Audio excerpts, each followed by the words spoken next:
आने वाले समय में हम सबकी भूमिका व सामर्थ्य को चुनौती देने का प्रयत्न किया जाएगा।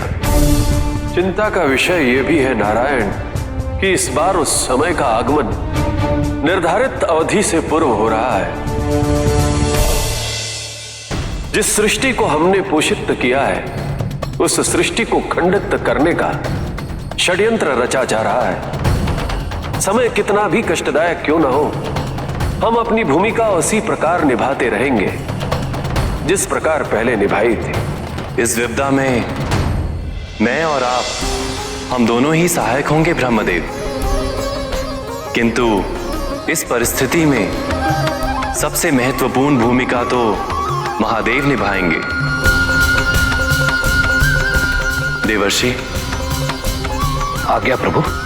देवी पार्वती इस समय पुत्र वियोग से व्यथित हैं और उन्हें महादेव की आवश्यकता होगी, किंतु विवशता यह है कि महादेव के बिना हम किसी निष्कर्ष पर नहीं पहुंच सकते। प्रतीक्षा करने का समय भी नहीं है। आप शीघ्र ही कैलाश जाइए और महादेव को सूचित कीजिए। इस संकट पर विचार और उसका सामना करने के लिए कुछ महत्वपूर्ण निर्णय लेने का समय आ गया है। जो आज्ञा प्रभु।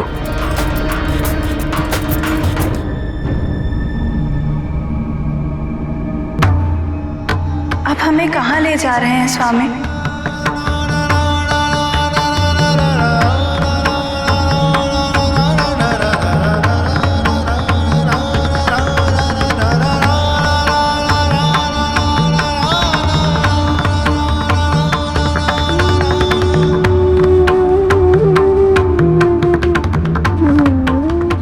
कैसा वृक्ष है स्वामी?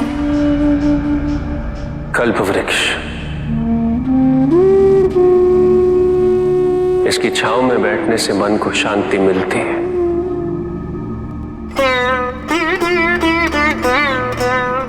क्या किसी वृक्ष की छांव इतनी घनी हो सकती है कि पुत्र के वियोग के ताप को शांत कर सके?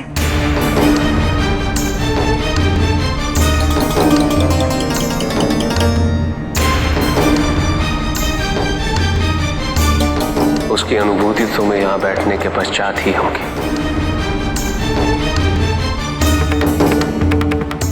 नारायण नारायण। प्रणाम माते। प्रणाम प्रभु।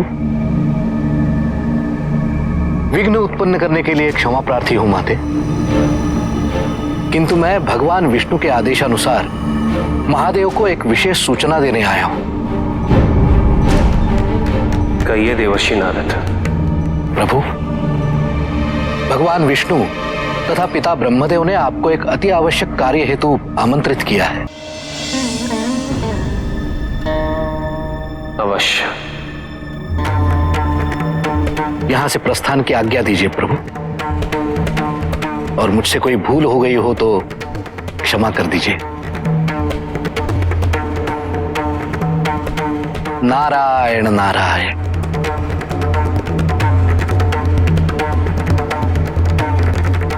विडंबना देखो पार्वती, अभी तुम्हें एक पति के रूप में मेरी आवश्यकता है और उधर संसार की रक्षा करने हेतु मेरा उस बैठक के लिए प्रस्थान करना अनिवार्य है।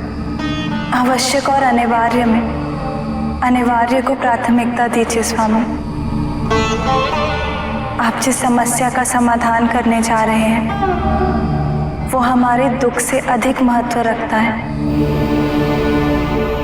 हमारी पीड़ा निजी है और आप जिस समस्या का समाधान करने जा रहे हैं उससे समस्त संसार प्रभावित होगा।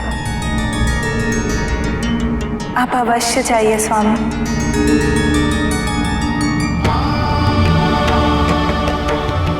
तब तक हम यहाँ अपने दुख को भूलने का प्रयत्न करते हैं।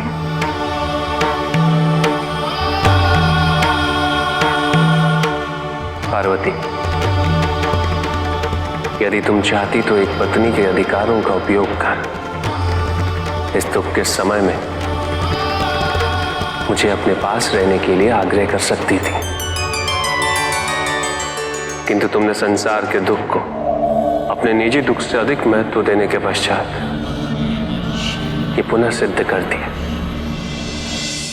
कि क्यों तुम्हें जगत जननी कहा जाता है।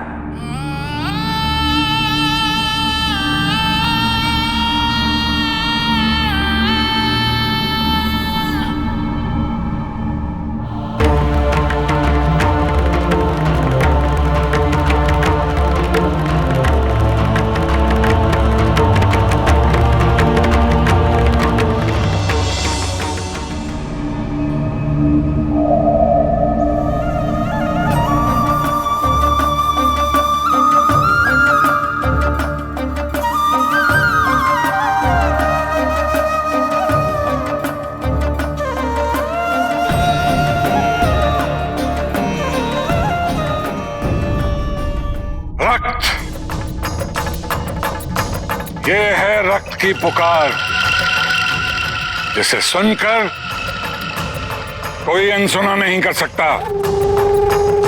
मुझे प्रसन्नता हुई कि तुम तीनों को अपने दायित्व की अनुभूति हुई। अब जाओ और त्रिपुर को माध्यम बना के ऐसा आक्रमण कराओ, महादेव का अस्तित्व ही मिट जाए। नहीं पितामह, हम महादेव की भक्ति नहीं छोड़ सकते।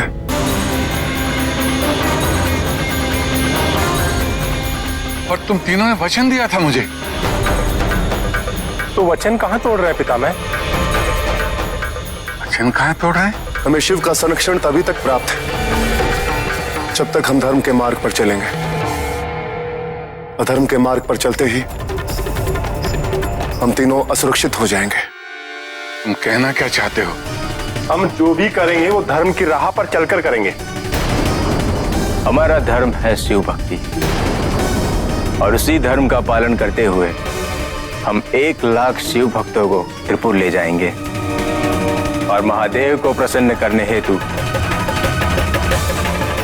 उनकी बलि चढ़ाएंगे। धर्म का धर्म और अधर्म बिना उद्देश्य की पूर्ति। और इससे महादेव अपना दिया हुआ वरदान वापस भी नहीं ले पाएंगे। उत्तम, अति उत्तम। आपके भक्त ये कैसा षड्यंत्र रच रहे हैं महादेव? ये तीनों तो अत्यंत पाखंडी निकले। अधर्म को धर्म का नाम देकर इतना बड़ा अनर्थ करने की योजना, ऐसा कभी नहीं हुआ है महादेव। महादेव, इन तीनों ने आपके लिए कठिनाई और भी बढ़ा दी है। अब प्रश्न ये है, जिनके सर पर संरक्षण हेतु एक हाथ आपने रखा था, दूसरे हाथ से आप उन पर घात कैसे करेंगे?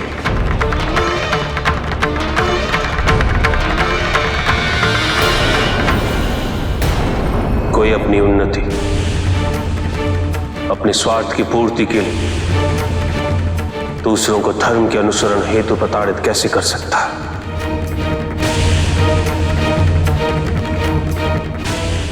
कैसे विवश कर सकता है कोई? ये पाप है, अधर्म है। परमात्मा से पुनर्मिलन हेतु अंतरात्मा से जब इच्छा उत्पन्न होती, तब प्रत्येक व्यक्ति धर्म का मार्ग स्वयं अपनी इच्छा से चुनता है। यह उसका अधिकार है। भक्ति को, धर्म को जब भी कोई आडंबर बनाएगा, यदि कोई मेरे नाम का दुरुपयोग करे, उसे शोषण का माध्यम बनाए, मैं उसे कभी क्षमा नहीं करूंगा।